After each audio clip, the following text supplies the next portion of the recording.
Hey everyone, welcome back to another episode of r/ProRevenge.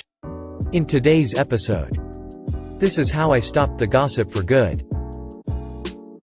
The school janitor wouldn't let me throw up in the bathroom, so I threw up on floor and watched him clean it up. Pastor lies, cheats and steals. He gets exactly what he deserves. Before we get into today's episode, remember to subscribe so you never miss a video. So let's get started. This is how I stopped the gossip for good.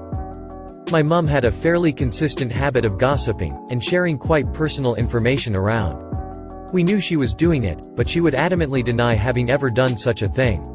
I wish I could remember what she did that finally made me snap. It can't even have been that important, it was just the millionth time, and for once I wanted her to admit what she'd done and know that we knew too. So we set up the sting. My friend Jane and I approached my mum and told her that Jane was pregnant. She wasn't ready to tell her mum yet, and she was really worried what people would think about her having a baby so young. She didn't want anyone to know yet, so it had to be top secret. Having set the trap, I figured within a few weeks or so I would have some evidence we could use, but I was so wrong. The very next day my sister, grandma and neighbor all asked me how my young pregnant friend was doing. When I was asked by a lady who worked at the supermarket that same day, I figured this had gone far enough and went home to confront my mum, only to have my dad ask how Jane was doing. I confronted my mum, right there in front of my dad, which is when she started with the usual, "I would never do that, they must have heard from someone else," routine. I explained very shortly and clearly that we had fed her a lie to see how far it spread, and the reaction was glorious. My mum's mouth fell open and she just had nothing to say at all. My dad on the other hand fell back on the sofa roaring with laughter, bemoaning the fact he hadn't thought of this years ago. It was a moment I will treasure forever, and the point was thoroughly made. Now that my mum was aware of what had happened, I was able to satisfy all further inquiries towards my friend's health with the true story, and my mum's audience for any further gossip was somewhat reduced. Pastor lies, cheats and steals. He gets exactly what he deserves. If you want to read on YouTube, that's okay with me. You can call me Caldra or Op, as my username is not easy. Sorry, I am on mobile. Also, I'm sorry, but I need to be very vague about where this happened. The cast: Pastor Bob, not real name. Contractor: me, Caldra, or Op if you want. Setup: I have been a computer technician for more than 15 years. I have worked on all kinds of computers. Everything from tiny point-of-sale computers to large rack server computers. I had been attending a new-to-me church. I was trying to date a woman there. This church was her idea. That relationship crashed and burned, but that's a different story. Now we can start. It was about 5 years ago. I had just sat through a long sermon about generosity and giving to those that need help. At the end of the sermon, Pastor Bob asked for an additional donation because the church's roof needed repairs. And it would cost $20,000 US. That's right, 20,000 freedom dollars for a new roof. After the service, I'm talking to my date. Pastor Bob walks over to me. I said hi and he introduced himself. We talk a bit. Pastor Bob asked what I do for a living. I tell him I'm a computer tech with a shop. As I'm telling him, I have a feeling he already knows what I do. Pastor Bob asks me to have a look at his laptop. It's being very slow, so I agree. I turn the laptop on and I hear a clicking noise. This clues me in it's probably the hard drive. But I can still access the data. This is a good thing because it means I can probably recover the data. So, I tell Pastor Bob the hard drive is dying and it needs to be replaced. I also tell him I can probably recover the data. Pastor Bob asked how much it would cost to fix. I tell him for most people I would charge around $250. However, I feel I can donate my time, so I would just need $60 for a new hard drive. Pastor Bob agrees, so I write up an invoice. New hard drive $60, labor $0, data recovery $0, and 2 to 4 days for repair. Pastor Bob signed the invoice. Thus, I take the laptop to my shop. I open the laptop. HP, why do you use so many screws and clips?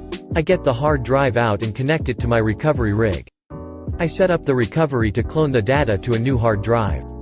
But not the new one for the laptop. A high-end storage drive. I go home after locking up the shop.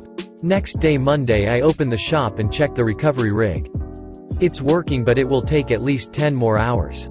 So, I start work on the other tickets. Then at closing time I lock up and go home. Next day, Tuesday, I've had Pastor Bob's laptop for 2 days. I open the shop and check my recovery rig. Good news, recovery completed, 100% data recovered. Report says hard drive developed to many bad sectors. Now I have a choice to make. I could put a 1 terabyte hard drive $60 or a 120 gigabytes SSD $60. Or I could pay some money myself for a 240 gigabytes SSD $100. I decide why not and put the 240 gigabytes SSD in the laptop.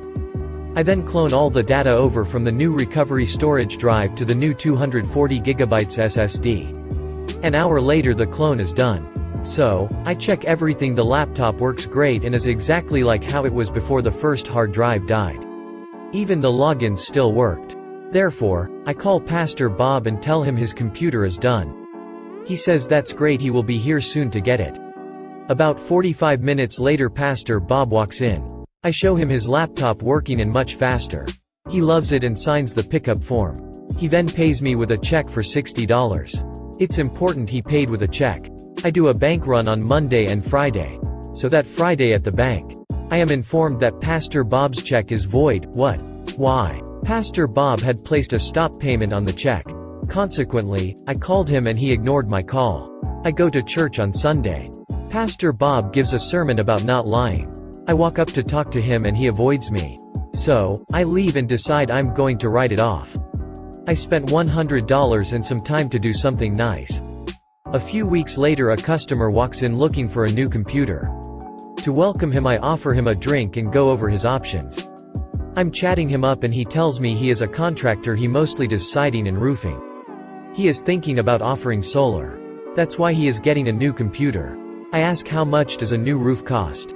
He says up to about $10,000. So I ask him why would someone say $20,000? He had no idea. I thought it was strange. I asked about the church. Contractor said it would have been simple and around $5,000, and he could probably do it for less. Contractor buys a nice new laptop. Sorry the setup took so long, the revenge starts now. Something about what the contractor said bugs me later. Why would Pastor Bob lie and say $20,000 for a new roof? And why would he stiff me for $60? I then remember I never cleared the recovery rig storage drive. I check and there it is, Pastor Bob's laptop data. I look around, it's slow and I'm all caught up on repair tickets. Fittingly I look around a bit.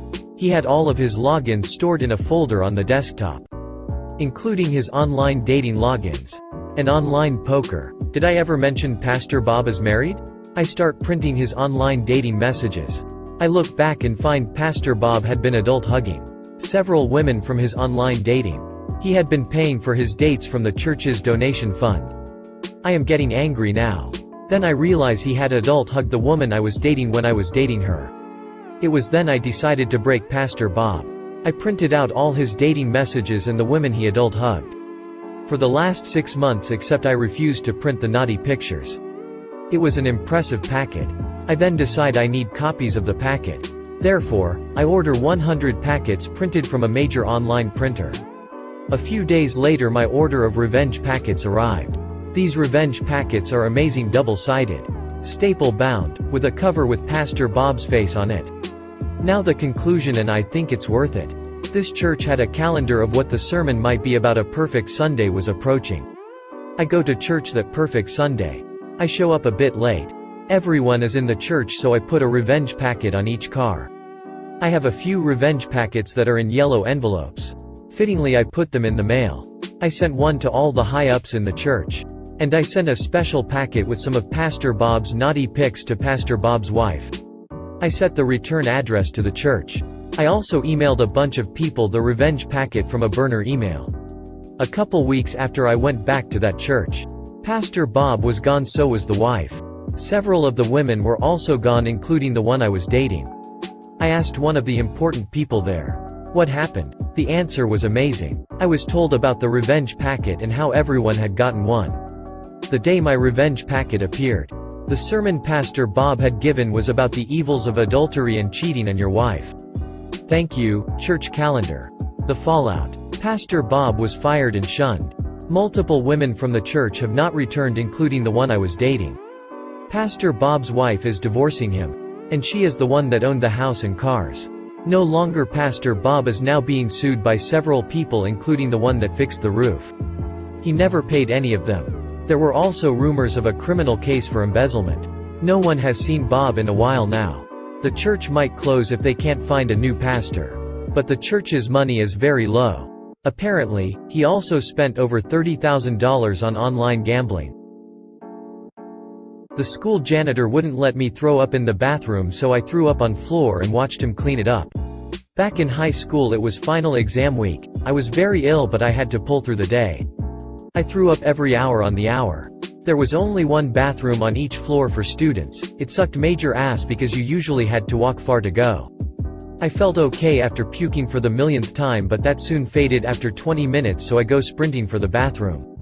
Everyone is in class or taking exams, so the hall is free and clear.